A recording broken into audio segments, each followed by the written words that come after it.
Hello दोस्तों, दुनिया में सबसे खूबसूरत महिलाएं अगर आपको देखनी है तो यहाँ आना होगा। दुनिया में सबसे अधिक दिन तक जीने वाले लोग अगर आपको देखने हैं तो यहाँ आना होगा। आखिर क्या कारण है कि इस खूबसूरत घाटी में रहने वाले हुंजा समुदाय के लोग 150 सालों तक जीवित रहते हैं? आखिर क्या कारण है कि औरतें 80 साल की उम्र में भी 30 साल जैसी खूबसूरत और हसीन दिखती हैं? हुंजा घाटी में रहने वाले लोग कौन सा खाना खाते हैं और पीते हैं कैसा पानी कि वहाँ की औरतें 60 साल की उम्र में भी डिलीवरी कर सकती हैं? हुंजा घाटी में रहने वाले ये लोग किसके वंशज हैं और किस धर्म को मानते हैं? ये आप भी जरूर जानना चाहेंगे क्योंकि हमने भी इसे जाना। वैसे तो लोगों की उम्र औसत 60 साल होती है दोस्तों, लेकिन आज के दौर में ये लोग ऐसे हैं जो 150 साल तक जी जाते हैं, वो भी बिना किसी बीमारी के, बुढ़ापे के और खूबसूरती के साथ। इनके इतिहास से लेकर इनके वर्तमान तक की कहानी सुनाएंगे आज हम आपको। तो चलिए दोस्तों, चलते हैं हुंजा घाटी की सैर पर, जहां पर आपको मिलेगा हुंजा समुदाय। नमस्कार दोस्तों, आप सभी का बहुत बहुत स्वागत है हमारे YouTube चैनल ट्रेवल इन्फॉर्मेशन पर। दोस्तों, हुंजा समुदाय की महिलाओं की खूबसूरती के बारे में कहा जाता है कि 60 से 70 साल की महिलाओं के चेहरे पर बुढ़ापा बिल्कुल भी नजर नहीं आता। हुंजा समुदाय की महिलाओं की खूबसूरती का राज एक खास चीज में छुपा हुआ है। शरीर, मन और उनके चेहरे पर जो ग्लो आपको 20 साल की उम्र में देखने को मिलेगा, वही ग्लो आपको 60 साल की उम्र में भी देखने को मिलेगा। इतना ही नहीं, 60 इयर्स में ये लोग प्रेगनेंसी कंसीव कर लेती हैं और बच्चा पैदा कर देती हैं। इसके अलावा हुंजा समुदाय की महिलाएं 100 से 150 साल तक जी जाती हैं, वो भी बिना किसी बीमारी के। और खूबसूरती तो इतनी कि बार बार देखने का मन करे और इतना देखें कि वहीं ठहर जाए। वैसे दोस्तों, हुंजा समुदाय के लोग हिमालय के तलहटी क्षेत्र में रहते हैं। माना जाता है कि हिमालय से सीधे बहने वाले जल को पीने से इन्हें जल्दी कोई बीमारी नहीं होती और बुढ़ापे से ये भी दूर रहते हैं। पानी में मिनरल और एंटीऑक्सीडेंट काफी मात्रा में होते हैं जो इन्हें मजबूत और खूबसूरत बनाते हैं। दिल्ली से करीब 888 किलोमीटर दूर हुंजा जनजाति खूबसूरत वादियों में बसती है, जो पाकिस्तान के कब्जे वाले कश्मीर यानी कि पीओके के पास गिलगिट बाल्टिस्तान का हिस्सा है, यानी कि है तो ये भारत का ही हिस्सा। इस जमीन पर पाकिस्तान ने जबरदस्ती कब्जा किया है और ये जगह दुनिया के सबसे ऊंचे 3 पहाड़ों के मिलन वाली जगह है, जहाँ पर आप हिमालयन रेंज, हिंदुकुश कुछ के पहाड़ और काराकोलम केटू की पहाड़ियाँ देख सकते हैं। इतना ही नहीं, यहाँ पर गिलगिट और सिंधु नदी भी मिलती है। अब जरा सोच के देखिए, इतना करीब से अगर आप प्रकृति को देखेंगे और प्राकृतिक चीजों का यूज करेंगे तो आपके जीवन के क्या ही कहने। हमारा भारत देश है ही इतना सुंदर दोस्तों। वैसे दोस्तों, इस समुदाय के लोग पाकिस्तान के अन्य समुदाय से कहीं ज्यादा पढ़े लिखे हैं। हुंजा घाटी में इनकी जनसंख्या करीब 87,000 है। इस समुदाय के लोगों के बारे में कहा जाता है कि यहाँ के लोगों की मानसिक और शारीरिक स्थिति काफी मजबूत होती है और इनकी जीवन शैली की वजह से ये बहुत खूबसूरत होते हैं। इनकी जीवन शैली अन्य लोगों की तुलना में काफी अलग होती है और ये लोग सुबह 5 बजे उठते हैं, साइकिल या फिर गाड़ी से नहीं बल्कि पैदल चलते हैं। जी हाँ, बताया जाता है कि ये लोग एक दिन में सिर्फ 2 बार खाना खाते हैं और खाने का समय भी फिक्स है, दोपहर 12 बजे और रात 8 बजे। इनका खाना भी एकदम नेचुरल होता है, बिल्कुल ऑर्गेनिक। फल, सब्जियां, दूध, मक्खन ऑर्गेनिक रूप में यूज करते हैं। इतना ही नहीं, खाने में बाजरा, जौ, कुट्टू और गेहूं का इस्तेमाल भी करते हैं। ये चीजें शारीरिक तौर पर काफी मजबूत करने वाली होती हैं और यही कारण है इनकी खूबसूरती का और मजबूती का। वैसे ये लोग नॉनवेज खाते हैं लेकिन बहुत ज्यादा नहीं। थोड़ा सा इतिहास में अगर हम जाएंगे तो देखेंगे कि इस्लाम के आगमन से पहले इस क्षेत्र के अधिकांश लोग बौद्ध धर्म और उससे भी पहले बौद्ध धर्म को मानते थे। बौद्ध धर्म कैलाश पर्वत के तलहटी में रहने वाले कबीलों का धर्म था, जिसे तिब्बत के रहने वाले कुछ लोग आज भी मानते हैं। ये प्राचीन वैदिक धर्म का मिलता जुलता एक रूप है। बौद्ध धर्म ग्रंथों के अनुसार शुरुआत में प्रकाश और अंधेरे, इन 2 शक्तियों ने 2 व्यक्तियों का निर्माण किया था और इनका ये इतिहास और इनकी परिकल्पना चलती आ रही है।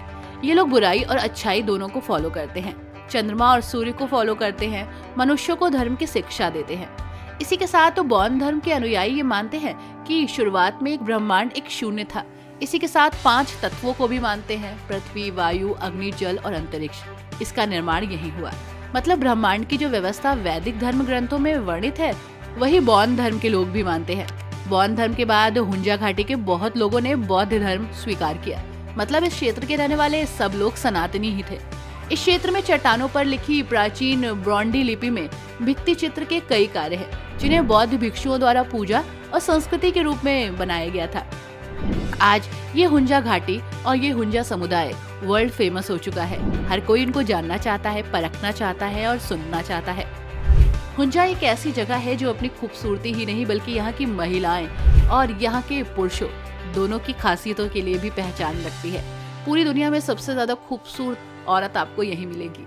हुंजा की पहचान यहाँ के सादा जीवन जीने वाले लोगों से है, जो बूढ़े होने पर भी जवान नजर आते हैं। वैसे दोस्तों, दुनिया भर में पर्यावरण पर रिसर्च करने वाली जो एजेंसीज हैं, लाइक आवर ब्रीथिंग प्लैनेट की रिपोर्ट के मुताबिक हुंजा वैली हजारों साल पहले आइस एज यानी कि हिम युग के दौरान अस्तित्व में आई, जब एक बड़ा एवलांच आया था। साल 2010 में भी हुंजा वैली में बड़ा एवलांच आया, यानी कि बर्फीला तूफान, जिसने 15,000 लोगों को इफेक्ट किया और यहाँ एक नई झील अट्टाबाद बन गई और इसकी खूबसूरती भी बढ़ी और इसका फेमस होना भी।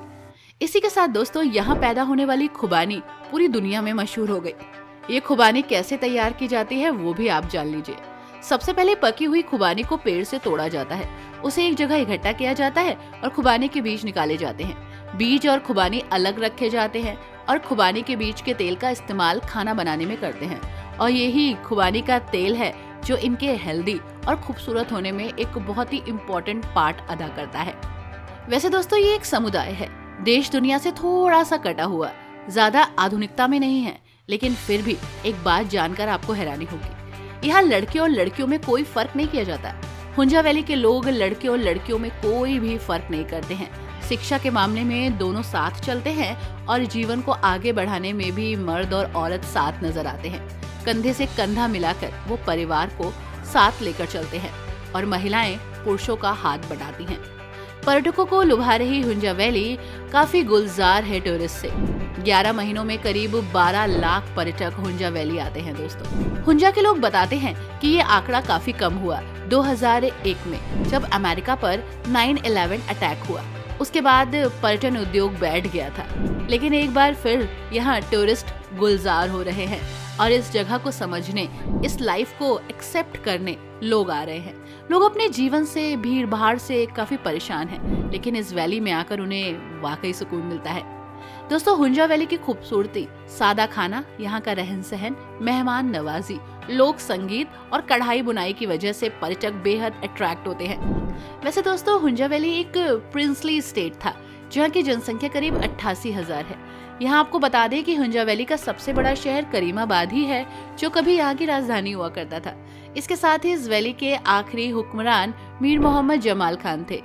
मोहम्मद जमाल खान की मौत के बाद 25 सितंबर 1974 को पाकिस्तान ने हुंजा वैली को अपने हिस्से में शामिल कर लिया था और तभी से ये पीओके में शामिल हो गया है। यहाँ पर बल्टिट महल है, जिसे देखने के लिए लोग दूर दूर से आते हैं। हुंजा वैली का बल्टिट महल, जिसमें यहाँ की रियासत के आखिरी मीर मोहम्मद जमाल खान बड़ी ही शान और शौकत से रहते थे। ये महल इस तरह से बनाया गया है दोस्तों, जहाँ से ऊंची ऊंची पहाड़ियों से घिरी हुंजा वैली का नजारा दिखाई देता है, जो अपने आप में बहुत खूबसूरत है। फोर्ट 800 साल से भी ज्यादा पुराना है। बल्टिट फोर्ट 1945 में खाली हुआ था और उसके बाद ये एक बेहतरीन टूरिस्ट डेस्टिनेशन बन गया। महल 1990 तक खाली ही रहा दोस्तों। इसी के साथ यहाँ पर अल्टिट फोर्ट भी है। बल्टिट फोर्ट से पहले यहाँ अल्टिट फोर्ट का निर्माण हुआ था। ये महल यूनेस्को की वर्ल्ड हेरिटेज साइट में शामिल है, जो करीब 8,500 मीटर की ऊंचाई पर है। ये फोर्ट 900 साल से ज्यादा पुराना है और दावा किया जाता है कि इस महल को इसलिए बनाया गया था ताकि चीन और हुंजा वैली के बीच होने वाली व्यापारिक सड़क यानी कि सिल्क रूट पर नजर रखी जा सके। बाद में महल के मालिकों ने बल्टिट फोर्ट बनाया और वो इसे छोड़कर वहीं रहने लगे। अल्टिट फोर्ट के पीछे एक गहरी खाई है, जहाँ से हुंजा नदी बहती हुई दिखाई देती है। दोस्तों, ये जगह उन जगहों में शुमार है जिसे आप कभी भूल ही नहीं सकते।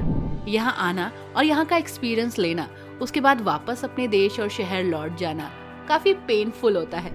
रिसर्च ये बताती है कि यहाँ का वातावरण एक इंसान के जीवन में बहुत ही इम्पोर्टेंट पार्ट निभाता है। साफ हवा, स्वच्छ खाना और मिलनसार लोग आपको यहीं रुकने के लिए प्रेरित करते हैं। आप कब जा रहे हैं हुंजा वैली, हमें जरूर बताइएगा। आई नो इंडियंस के लिए जाना थोड़ा मुश्किल है, लेकिन हो सकता है समय के साथ बहुत कुछ बदल जाए। उम्मीद तो हम यही करेंगे। आई होप दोस्तों आपको ये वीडियो पसंद आई होगी। वीडियो कैसी लगी हमें जरूर बताइएगा। वीडियो को लाइक एंड शेयर करना मत भूलिएगा। Thanks for watching. Bye bye and take care.